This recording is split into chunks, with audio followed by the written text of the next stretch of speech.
नमो नमः। आप सभी का हार्दिक वंदन है। इस लघु जातक पाठ के अंतर्गत इसके पूर्वार्ध वाले वीडियो में आपने यह समझा कि सूतिका गृह का स्वरूप का परिज्ञान किस प्रकार से किया जाना चाहिए, अर्थात जिस कक्ष में शिशु का जन्म होता है वह कक्ष की स्थिति क्या रही होगी, उसका परिज्ञान किस प्रकार से किया जाता है, यह आपने विगत वीडियो में समझा। इस 35वें पाठ के उत्तरार्ध वाले वीडियो में आप यह समझने का प्रयास करेंगे कि सूतिका कक्ष में कुछ ऐसी विशेष स्थितियां होती हैं जिसके अनुसार 2 मंजिल 3 मंजिल से अत्यधिक घर को वह प्रदर्शित करता है। तो आचार्य वराहमिहिर ने सूतिका अध्याय के 8वें श्लोक में इस बात की चर्चा की है कि कुछ ऐसी ग्रह स्थितियां होती हैं जो सूतिका कक्ष को 2 मंजिल 3 मंजिल या 4 मंजिल की स्थितियों से संबोधित करती हैं। तो आप यह श्लोक देखें। गुरुरुच्चो दशमस्थो द्वित्रिचतुर्भूमिकं करोति गृहं धनुषी सबलस्त्रिशालं द्विशालमन्येषु यमलेषु। अन्वय इसका देखें। गुरुरुच्चो दशमस्थो द्वित्रिचतुर्भूमिकं गृहं करोति।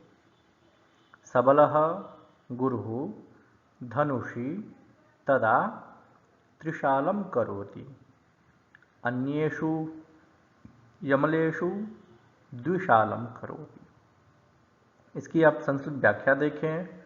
गुरुः बृहस्पतिः उच्चः उच्चगः दशमस्थः दशमस्थितः द्वित्रिचतुर्भूमिकं द्वित्रिचतुर्भूमिकादिकं गृहं भवनं करोति जनयति।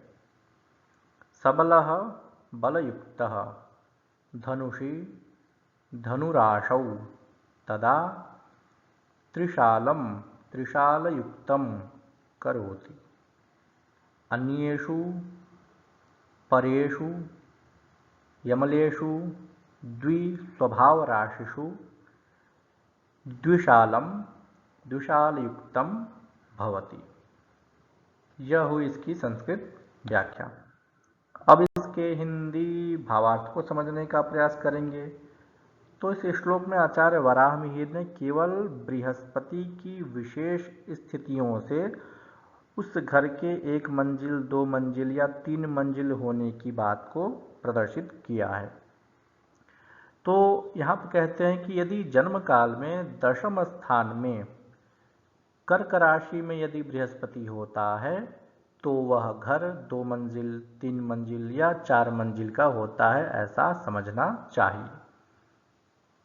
इसी प्रकार से बलवान बृहस्पति धनु राशि में हो तो 3 मंजिल वाला भवन होता है और उसमें शिशु का जन्म होता है, ऐसा कहना चाहिए। आज के परिप्रेक्ष्य में देखेंगे तो यह पूर्ण रूप से संभव है, क्योंकि हॉस्पिटल में शिशु का जन्म होता है और हॉस्पिटल 2 मंजिल 3 मंजिल या 4 मंजिल इत्यादि अनेक स्थितियों वाला होता है। इसी प्रकार से अन्य यमल राशियों में अर्थात द्विस्वभाव राशियों में गुरु हो तो 2 मंजिल वाला मकान होता है, ऐसा समझना चाहिए। धनु राशि में बृहस्पति हो तो 3 मंजिल वाला मकान होता है और अन्य द्विस्वभाव राशियों में यदि बृहस्पति हो तो 2 मंजिल वाला भवन होता है, ऐसा समझना चाहिए। उदाहरण के माध्यम से इस बात को और अच्छे से समझा जा सकता है। जैसा कि आप देखें तो यह जो उदाहरण है, जो लग्न है वो तुला है। तुला राशि में सूर्य की स्थिति है। सूर्य यहाँ पर नीच राशि का बैठा हुआ है। वृश्चिक राशि में बुध है, मकर राशि में मंगल है, राहु इत्यादि अन्य ग्रहों की स्थिति आपके सामने प्रदर्शित है। तो यहाँ पर आप देखें दशम स्थान में दशम भाव में कर्क राशि है और वहाँ पे बृहस्पति है।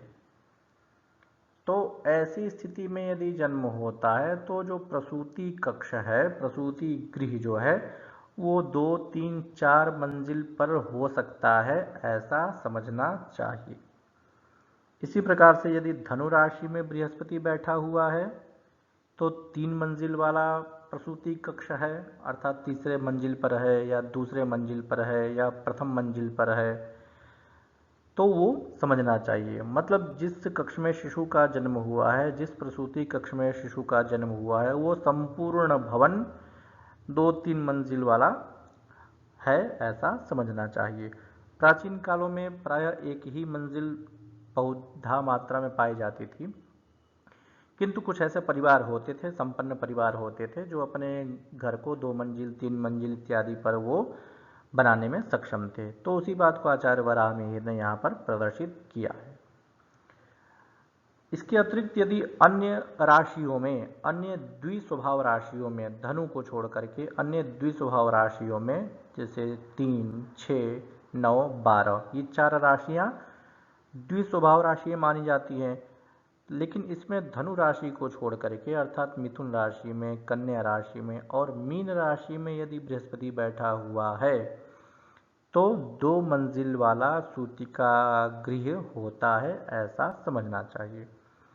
इसके पूर्व वाले में तो आपको बता दी गया है कि कौन सा ग्रह किस प्रकार के कक्ष को प्रदर्शित करता है। यहाँ पर केवल बृहस्पति कितने मंजिल वाला ग्रह होगा, कितने मंजिल वाला घर होगा, इस बात को वह प्रदर्शित कर रहा है। प्रश्नों के उत्तर को देने का आप प्रयास करें, जो पाठ से ही संदर्भित है, पाठ से ही संबंधित है। जन्म काल में सूर्य यदि बलवान हो तो घर कैसा होता है? अदृढ़ होता है, नया होता है, दग्ध होता है, चित्र विचित्र होता है, आपको ये बताना है। इसी प्रकार से दूसरा प्रश्न आप देखें, जन्म काल में यदि चंद्रमा बलवान हो तो प्रसूतिका का जो गृह होता है वो कैसा होगा, इसके भी उत्तर देने का आप प्रयास करें। तीसरा प्रश्न आप देखें, जन्म काल में यदि मंगल है तो घर का स्वरूप कैसा होगा। और चौथा प्रश्न जो है, जन्म काल में यदि बुध बलवान है तो घर की स्थिति किस प्रकार से होगी, इसका उत्तर आप देने की चेष्टा करें।